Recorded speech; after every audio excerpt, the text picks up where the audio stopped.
Madame, Monsieur le ministre, Madame la rapporteure générale, Mesdames et Messieurs les rapporteurs, Madame la présidente de la commission, mes chers collègues, le projet de loi de financement de la sécurité sociale, comme chaque année, fut l'objet de discussions importantes. L'examen de ce texte traduit l'équilibre financier que l'on donne à notre sécurité sociale.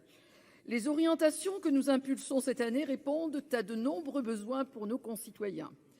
Je salue le travail effectué en commission des affaires sociales par notre rapporteur général et nos rapporteurs. Je me félicite de la richesse des échanges en séance publique.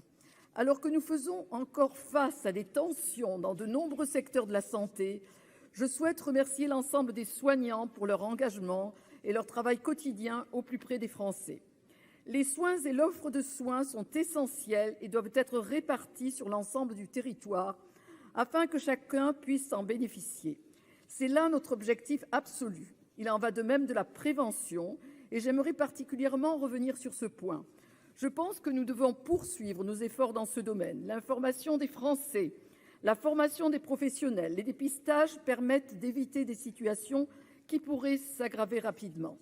Les 3 consultations préventives à des âges clés de la vie sont un bon moyen de répondre à cet objectif.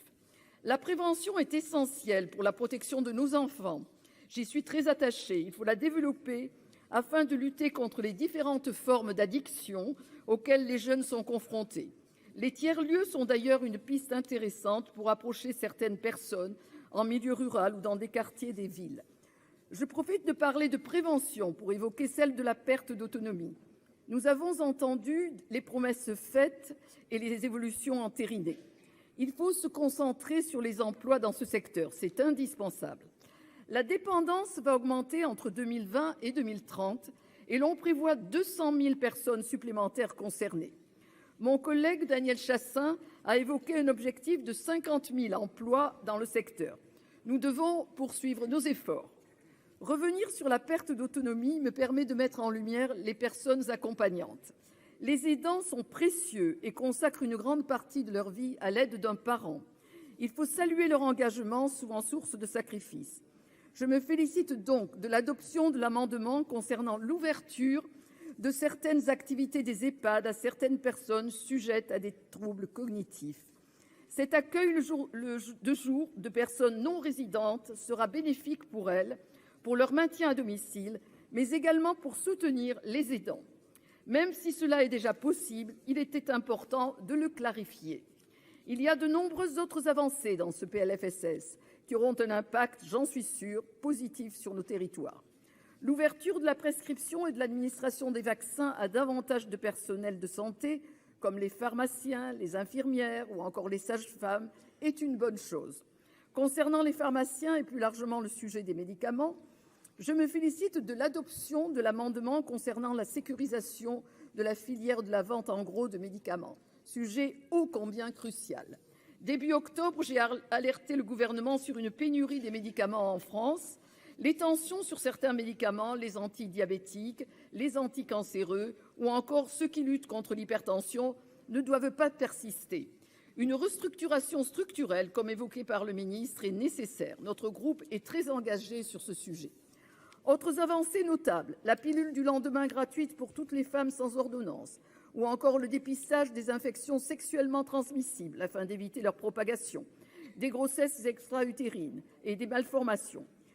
2 sujets sont encore en suspens. À l'article 23, nous avons préféré la rédaction de la PPL examinée et votée au Sénat concernant l'année supplémentaire en internat de médecine. Je sais le bruit et les oppositions que ce sujet provoque. La rémunération lors de cette année supplémentaire est prévue par voie réglementaire. Elle doit être suffisante. Ce sujet me permet d'aborder celui des déserts médicaux. Cet article ne suffira malheureusement pas à résoudre ce problème. Je pense que l'offre de formation doit être aussi revue. À ce titre, j'ai pu poser une question le mois dernier à la ministre chargée de l'organisation territoriale et des professions de santé. Nous devons penser la formation au plus près de nos territoires. Nous avons en Seine-et-Marne l'exemple efficace de l'antenne de l'université Paris-Est Créteil à Melun. Je le rappelle, les étudiants s'installent très souvent dans les lieux où ils ont effectué leurs études.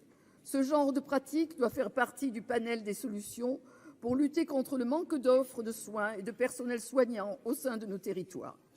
Le second sujet est celui de la téléconsultation, qui s'est vraiment installée dans nos habitudes, surtout depuis le début de la pandémie de Covid-19. Nous sommes arrivés à certains équilibres, mais je pense qu'il reste encore du travail.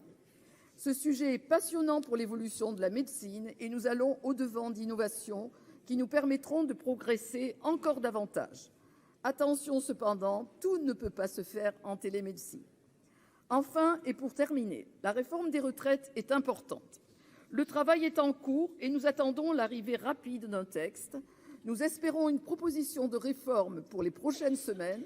Si cela n'était pas le cas, notre groupe prendrait ses responsabilités. L'avenir des Français en dépend. Ce projet de loi de la sécurité sociale marque des avancées importantes, même si de nombreux points restent en suspens. Malgré tout, le groupe Les Indépendants votera en faveur de ce texte.